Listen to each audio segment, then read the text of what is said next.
তো আমি সেদিন গেছিলাম বহরমপুর একটা কাজে।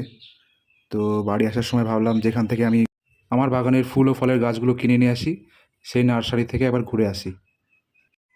নার্সারির মালিক আমার এমনভাবে ব্রেন ওয়াশ করেন যে আমি খালি হাতে কোনো দিন বাড়ি আসতে পারি না। সে কোনো না কোনো গাছ আমাকে কিনে নিয়ে আসতেই হয়।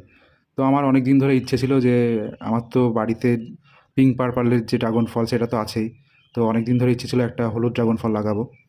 তো ওনাকে জিজ্ঞেস করাতে উনি একটা হলুদ ড্রাগন ফলের গাছ দিলেন, সঙ্গে আরও অনেক গাছ দেখালেন, যেমনটা উনি প্রত্যেকদিন করে আসেন। তো এই যে এই ব্ল্যাকবেরির গাছটা উনি দেখালেন, তো আমার পছন্দ হলো, তাই নিয়ে চলে এলাম।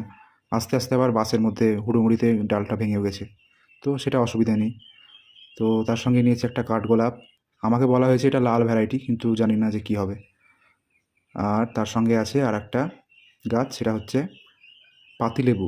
তো আমার কাছে একটা লেবু গাছ ছিল, সেটা মারা যাওয়ায় আবার একটা নিয়ে এসেছি। তো এগুলো প্রতিস্থাপনের ভিডিও আমি অবশ্যই চেষ্টা করব চ্যানেলে আপলোড করার।